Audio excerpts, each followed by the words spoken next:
మన దేశంలో మన రాజ్యాంగాన్ని ఎవరు రాశారో అని ఎవరినన్నా అడిగితే ఇంకొక మాట మాట్లాడకుండా చదువు ఉన్నవాడు చదువు లేనివాడు అందరూ చెప్పే ఒకే ఒక్క మాట బిఆర్ అంబేద్కర్. నిజానికి మీకు తెలుసా, ఆ డ్రాఫ్టింగ్ కమిటీ ఏ కమిటీ అయితే ఆ రాజ్యాంగాన్ని మొత్తం సెట్ చేసిందో దాంట్లో 7 మంది ఉన్నారు. కృష్ణస్వామి అయ్యంగర్, టిటి కృష్ణమాచారి, మొహమ్మద్ సాదుల్లా అని, బిఎల్ మిట్టర్ అని, దాంట్లో దాదాపు 7 మంది ఉన్నారండి. 7 మందిలో మనం కేవలం అంబేద్కర్ గారి పేరు ఎందుకు చెప్తాం తెలుసా? ఆయన దళిత జాతి నుంచి వచ్చాడు. ఆయనకు మన దేశంలో ఒక ఉన్నతమైన స్థానాన్ని కల్పించాలి. ఆయన డ్రాఫ్టింగ్ కమిటీలో కీలక పాత్ర పోషించడం వల్లే ఈరోజు అడుగంటిన వారిని కూడా మనము మన కాన్స్టిట్యూషన్ ద్వారా వాళ్ళను అప్లిఫ్ట్ చేయగలుగుతున్నామని చెప్పటానికి, టు షోకేస్ దట్ మనం బిఆర్ అంబేద్కర్ గారిని వాడతాం. అదే బిఆర్ అంబేద్కర్ పేరు కోనసీమ జిల్లాకు పెడితే కోనసీమ జిల్లా దగ్ధమైంది. ఒక్క పొలిటికల్ పార్టీ కూడా ఎందుకు దగ్ధమైందో ఒక స్టేట్మెంట్ ఇవ్వదు, రకరకాల రీజన్స్ చెప్తారు. కానీ అంబేద్కర్ గారి పేరు పెట్టినప్పుడు కోనసీమ జిల్లా అట్టుడికిపోయింది. మన దేశంలో రాజకీయాలు ఇలాగే ఉంటాయి. దీంట్లో మనకు అవసరం ఉన్నప్పుడు పేరు కావాలి, మనకు అవసరం లేనప్పుడు అదే పేరు మన నెత్తిన భారం అవుతుంది. ఇది మన దేశ రాజకీయం. ఇదంతా మీకు ఎందుకు చెప్పాను అంటే, సోషలిజం అంటే అందరూ సమానంగా ఉండాలా అని చెప్పగలిగిన ఒక ఫిలాసఫీ.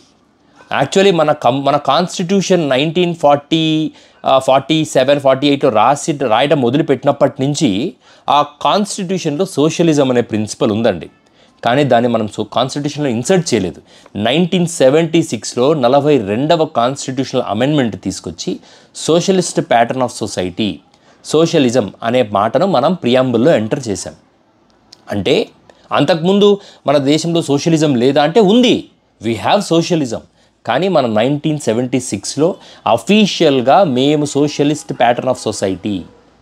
మళ్ళీ ఇప్పుడు మీకు కోప్పడం రావచ్చు, అరే సోషలిజం అంటే మనం బేసికలీ కమ్యూనిస్ట్ సోషలిజం తీసుకుంటాము. ఆ కమ్యూనిస్ట్ సోషలిజం అంటే దేశీయ రిసోర్సెస్ అందరికీ సమానంగా పంచిపెడితే కష్టపడ్డ వాడికి ఫలితం దక్కద్దా? అది కాదు మన socialism. We have taken democratic socialism. ప్రభుత్వము ఎదిగేవాడిని ఆపదు, అట్లని చెప్పి పడిపోయిన వాడిని లేపటానికి ఎంత కష్టపడాలో అంతా కష్టపడుతుంది. Poverty, inequality, disease of not having opportunities, ఇటువంటి వాటన్నిటిని టార్గెట్ చేయడానికి మన దేశ రాజ్యాంగం కమ్యూనిస్ట్ సోషలిజం కాకుండా డెమోక్రటిక్ సోషలిజం అనే కాన్సెప్ట్ని అబ్జర్వ్ చేసుకుంది, ఇప్పటికీ ఇంప్లిమెంట్ చేస్తుంది. అంటే డబ్బున్న వాడిని వ్యాపారం చేసుకొనిస్తూ పేదవాడికి వ్యాపారం చేసుకునే జీవిత పరిస్థితుల్ని ఎదిగే అవకాశాలు కల్పించడమే మన రాజ్యాంగం మనకు ఆ వ్యవస్థ కల్పించింది. మనం దానికి న్యాయం చేస్తున్నామా అన్నది ఈరోజు క్వశ్చన్ అండి. రీసెంట్గా మన మంత్రి నారాయణ గారి కుమార్తె ఒక పుస్తకం రాసింది.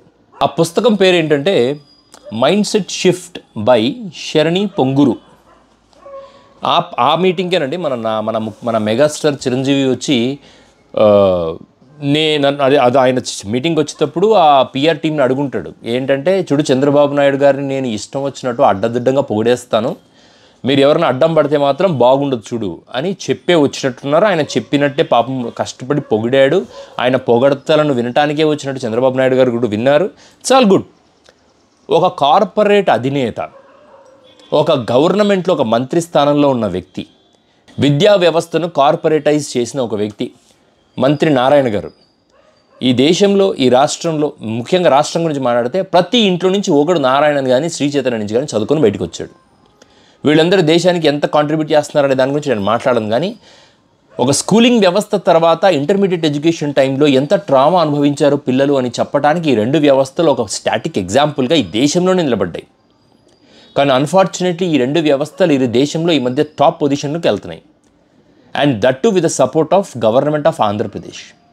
సాక్షాత్తు ఒక ముఖ్యమంత్రి దేశంలో, ముఖ్యంగా రాష్ట్రంలో గవర్నమెంట్ వ్యవస్థలో ఉన్న స్కూల్స్, ట్యాక్స్ పేయర్స్ డబ్బుతో నిర్వహించబడుతున్న స్కూల్స్లో ట్యాక్స్ పేయర్స్ డబ్బుతో స్కూల్ వ్యవస్థలో జీతాలు తీసుకుంటున్న టీచర్లను అప్స్కిల్ చేస్తూ, అప్స్కిల్ కోసం డబ్బులు ఎక్స్చెకర్ మీద ఛార్జ్ చేస్తూ పిల్లలకు ఉన్నతమైన విద్యా ప్రమాణాలు నేర్పించాలి అని చెప్పాల్సింది పోయి వ్యవస్థను పొగుడుతూ నారాయణ స్కూల్ ట్రాన్స్ఫార్మ్ చేశారు. నారాయణ స్కూల్ వాళ్ళు పిల్లలను రుద్ది ఏ స్థాయిలో రుద్దారంటే అని చెప్పి మళ్ళీ ఆయనే మాట సవరించుకొని అసలు అలా రుద్దాలి అని చెప్పుకుంటూ పిల్లలపై ఒత్తిడి చెయ్యొద్దు అని ప్రపంచవ్యాప్తంగా ఎన్నో సంస్థలు చెప్తుంటే నారాయణ చాలా బాగా రుద్దుతారు, పిల్లల్ని డైరెక్షన్ వైపు నడిపిస్తారు అని చెప్పే స్థితిలో ఆంధ్రప్రదేశ్ ముఖ్యమంత్రి గారు ఉండడం ఇట్స్ అన్ అన్ఫార్చునేట్ థింగ్. ఒక ముఖ్యమంత్రి దేశంలోనే ఒక ప్రైవేటు కార్పొరేట్ సంస్థ మీటింగ్లో కూర్చొని ఒక గవర్నమెంట్కి అధినేత, ఒక ముఖ్యమంత్రి is nothing but Guardian for the government property government. ఆ గార్డియన్ ఇంకొక వ్యవస్థను పొగుడుతా తన వ్యవస్థను నిర్వీర్యం అయ్యేలా మాట్లాడటం అనేది అత్యంత బాధాకరమైన విషయం అండి. ఎందుకంటే ట్యాక్స్ పేయర్స్తో కట్టబడిన స్కూల్స్లో మనలాంటి పిల్లలకు సక్సెస్ రావట్లేదు అని సాక్షాత్తు ముఖ్యమంత్రి గారే ఒక కార్పొరేట్ యాజమాన్యాన్ని పొగడటం వల్ల ఇక గవర్నమెంట్ స్కూల్స్కి ఆ ప్రతిభ, ఆ వెలుగు ఎందుకు ఉంటుంది? పిల్లలు పోయి గవర్నమెంట్ స్కూల్స్లో ఎందుకు చేరతారు? అందరూ నారాయణ స్కూల్, ఒక ముఖ్యమంత్రి నారాయణ స్కూల్స్ని పొగిడినప్పుడు ఆటోమేటికలీ మనం అందరం ఇన్ఫ్లుయెన్స్ అవుతాం కదా.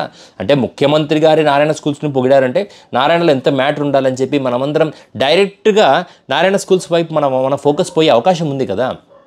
ఇదంతా చంద్రబాబు నాయుడు గారికి తెలియదా అంటే తెలుసు. ఒక వ్యవస్థలో తన రాజకీయ పార్టీకి అవసరమైన ఒక వ్యక్తికి చెందిన వ్యాపార సంస్థను లేపాలి అంటే ఒక ముఖ్యమంత్రి తీసుకుంటున్న ఇనిషియేటివ్, అదే ఇనిషియేటివ్ తను ఇచ్చిన హామీలను నెరవేర్చడంలో, ప్రజల జీవిత స్థితిగతుల్ని అప్లిఫ్ట్ చేయటంలో, ప్రజలను బాగుపరచడంలో ఆయన ఇన్వెస్ట్ చేయలేదు అంటే నాకు ఐ ఫీల్ సో ఎంబరాస్డ్. దాదాపు 99 పైసలకే 22 ఎకరాల భూమి ఇచ్చి 3,200 కోట్ల ఇన్వెస్ట్మెంట్ వస్తుంది, 12,000 మందికి ఎంప్లాయ్మెంట్ ఆపర్చునిటీస్ క్రియేట్ అవుతున్నాయని చెప్పి దాన్ని బేస్ చేసుకొని ఉర్సా అనే ఒక ఉల్ఫా కంపెనీకి దాదాపు 60 ఎకరాల భూమిని ఇవ్వటం అనేది, దాన్ని ఎలా వాళ్ళు సమర్థించుకుంటారో అటువంటి మాటలకు, అటువంటి ప్రశ్నలు ప్రతిపక్షాలు కానీ ప్రజలు కానీ క్వశ్చన్ రేస్ చేస్తున్నాడు మాట్లాడడానికి ఒకరు అందుబాటులో లేరు. అండ్ అన్ఫార్చునేట్లీ నేను పవన్ కళ్యాణ్ గారిని చూశాను నిన్న. ఆయన కళ్ళద్దాలు పెట్టుకొని సినిమా యాక్టర్ మాదిరి చేతులు ఊపుకుంటా, ఇప్పుడు మీ స్క్రీన్ మీద ఫోటో చూడండి. This is how Pawan Kalyan is being roaming around now. ఇతను మన సినిమా స్టార్, ఇతను సినిమా స్టార్ లాగే ఉన్నాడు ఇప్పుడు కూడా. ఇతన్ని మనము జీప్ ఎక్కొచ్చాడు, రోడ్డు మీద పడుకొని వచ్చాడు, అసలు అతను మంచి బట్టలు వేసుకోడు, చెమట కారుతుంటుంది అని చెప్పిన నాయకుడు ఈరోజు కళ్ళద్దాలు పెట్టుకొని క్లాస్గా తిరుగుతున్నాడు. ఇటువంటి నాయకులను చుట్టూ పెట్టుకొని ఈ దేశంలో డెమోక్రటిక్ సోషలిజాన్ని సాధించాలని చెప్పి పాపం సీరియస్గా కేంద్ర ప్రభుత్వం 1976లో 76 ఎందుకండి, బిఆర్ అంబేద్కర్ డ్రాఫ్టింగ్ కమిటీలో ఉండి పెద్ద మనుషులందరూ సోషలిజం మన దేశంలో ఉండాలి అని చెప్పి అందరూ సమానంగా ఎదగాలని చెప్పి కలలు కన్నారు. ఈ కళల్ని మనం తీసుకొస్తామని ఈ రాజకీయ నాయకులు మనతో కథలు చెప్తున్నారు. ఇది మన బ్రతుకులు, మన జీవితాలు. వాళ్ళు చేస్తున్న పనులకు ఆథెంటిసిటీ ఉండదు, అడిగిన వాడికి భవిష్యత్తు ఉండదు. సరే పోనీ అడిగితే సమాధానాలు ఉండవు. ఎటువంటి భవిష్యత్తు మనం చూస్తున్నాము. ఒక సంవత్సరం ముందుకు పోయే కొద్దీ జీవితం బాగుపడుతుందని నేను కోరుకున్నానండి. కానీ సంవత్సరం ముందుకు పోయే కొద్దీ కులం, మతం, అహంకారం, సెల్ఫిష్నెస్ ఇదంతా మనలో నిండిపోయి ఆంధ్ర, తెలంగాణ రాష్ట్రాలు, తెలంగాణ గురించి కూడా నేను ఎక్కువ చెప్పదలుచుకోలేదు, ఎందుకంటే వాళ్ళు కూడా బెటర్గానే ఉంటున్నారు, వాళ్ళు కూడా కొంచెం రేషనల్గా థింక్ చేస్తున్నారు. ఆంధ్రప్రదేశ్ వాళ్ళు మాత్రం కులం, మతం, కుల ఉచ్చులో భయంకరంగా ఇరుక్కుపోయి ఉన్నారు.